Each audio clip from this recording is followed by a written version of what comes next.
তবে গোর বলছিল ওদিকে নাকি একটা বড় কোকড়ো সাপের বাসা আছে। কি বলছিস? গোখরো? সে তো মারাত্মক বিষ। মনিবু, কি বুঝছো? লক্ষ্য তো ভালো টাওয়ার হচ্ছে না দিদি। গা হাত পা ক্রমশ ঠান্ডা হয়ে আসছে, দেহে কোনো সার নেই। আর সাপের বিষ নামানোর ওষুধ তো সেই শহরের হাসপাতালে। এখানে চিকিৎসা করবো তো করবো কি করে? আর ওরা তো কেউ ঠিক করে বলতেও পারছে না কোন সাপ কামড়েছে। সব সাপের বিষ তো একরকম হয় না। কোনো কোনো সাপের বিষে তেমন ভয় নেই, আবার কোনো কোনো সাপের বিষ খুব চড়া হয়। কি করবো কিছু বুঝতে পারছি না দিদি। দেখি ওষুধ দিয়ে কি হয়। ও মণিমা, কুঞ্জ তো আজ আর চোখ খুলে রাখছে না, তাকাচ্ছেও না। দেখো না। কুঞ্জ, গোর, গোর, তাড়াতাড়ি আয়। কুঞ্জ, কুঞ্জ বাবা, দাদা, কুঞ্জ।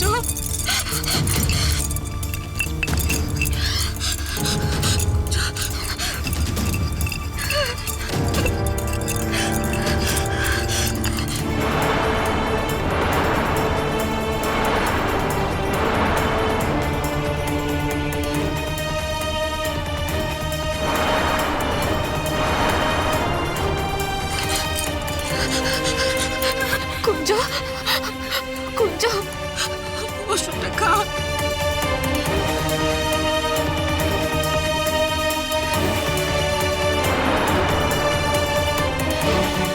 সঠিক সময় চক্রবর্তী, এই সুযোগ চলবে না।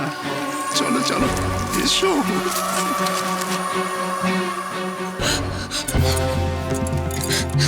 চোখ খোল বাবা, চোখ খোল। কুঞ্জ, দাদা, চোখ খোল। দাদা, ও কুঞ্জ, চোখ খোলো না। কুঞ্জ। ছেলেটাকে মারলে তো মণিবউ? মানে মানেটা কি এখনো তোমাকে বুঝিয়ে বলতে হবে মণিবউ? কচি কচি ছেলেপুলেগুলোকে এখানে জড়ো করে আনলে, তাদের ভিটে থেকে তুলে এনে ঠিক মতো দেখভাল তো করতে পারলে না, উল্টে এমন হেলা ফেলায় রাখলে যে এই ছেলে সাপের কামড়ে মরল। এ তো হত্যা, খুন।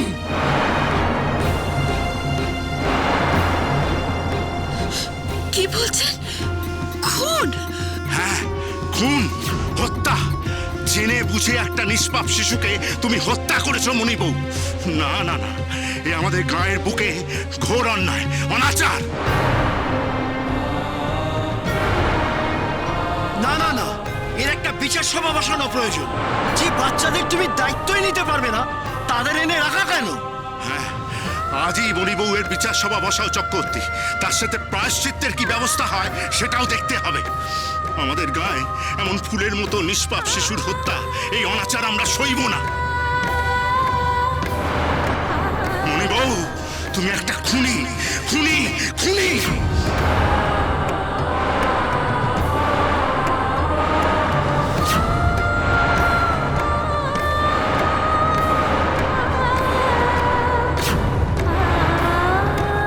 আমরা এখানে থাকতে আসিনি, একজনের সঙ্গে সাক্ষাৎ করতে এসেছি।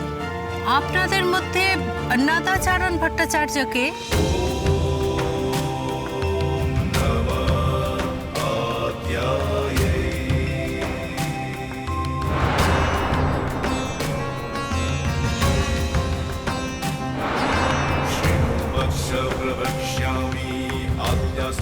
আমাদের মধ্যে কেউ অন্নদা নয়, তবে সে আছে আমাদের সাথে।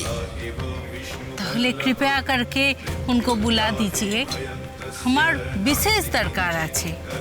ঠিক আছে মাতাজি, আমি ডেকে আনছি।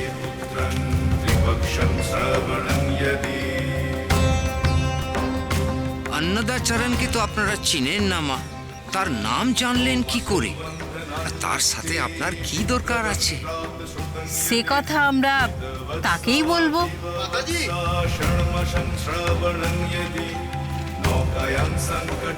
মাতাজি, ইয়ে হ্যাঁ অন্নদা ঠাকুর।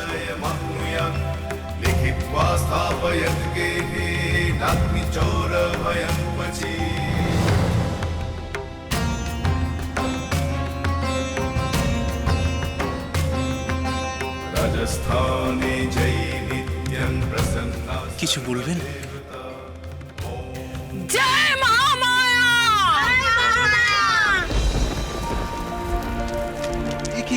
কি করছেন? सब लक्षण मिले গেছে और विलंब ना है। चलिए अन्नदा ठाकुर, हमरा यात्रा शुरू करी। चलिए।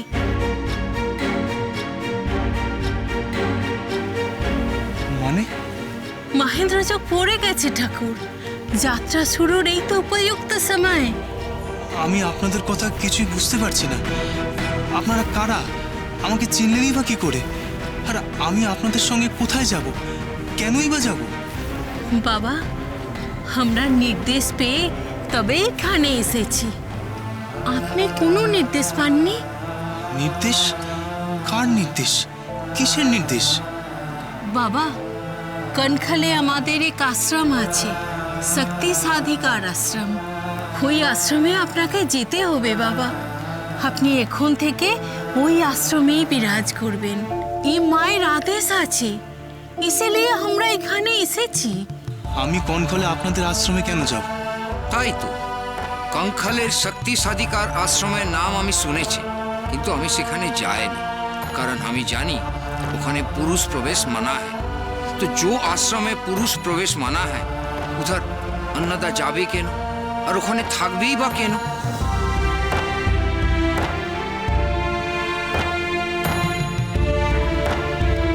क्योंकि माँ बोलेছেন उन्हें संपूर्ण जितेंद्रिय आছেন।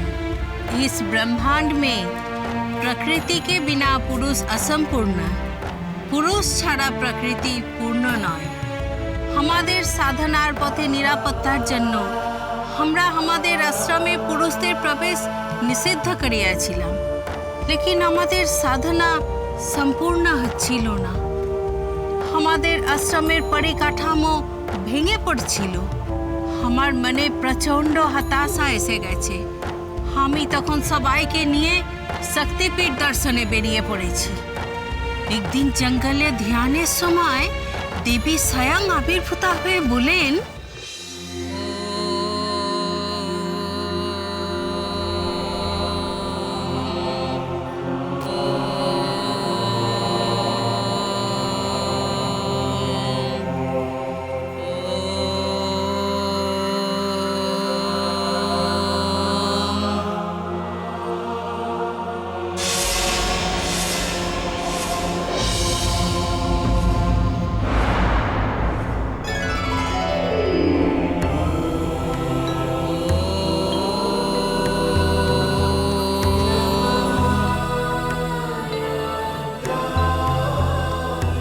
পুরুষ ও প্রকৃতির মধ্যে কোনো দ্বন্দ্ব নেই রে, বরং একে অপরের পরিপূরক। তোদের সাধন পথ সঠিক দিকে এগোচ্ছে না। ঋষিকেশে স্বর্গাশ্রমে আছে আমার একনিষ্ঠ ভক্ত অন্নদাচরণ ভট্টাচার্য। সে জিতেন্দ্রিয়, তোরা তার শরণ নে, সেই পারবে তোদের সঠিক পথে দিশা দেখাতে। তাকে দেখলে তোরা চিনতে পারবি। তার সর্বাঙ্গে ভক্তের লক্ষণ, ইন্দ্রিয় জয়ের চিহ্ন। তাই দেখেই তাকে চিনে নিস। আদি শক্তি আদ্যাপি সোম থেকে শনি সন্ধ্যে ৭টায় আকাশ আটে।